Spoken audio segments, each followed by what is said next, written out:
jalanannya medan, harus hati-hati medannya kan sangat tidak memungkinkan untuk berjalan kencang,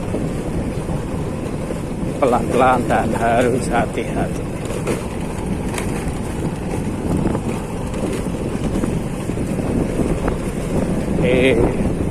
Masih berada di kawasan hutan merah Kendal.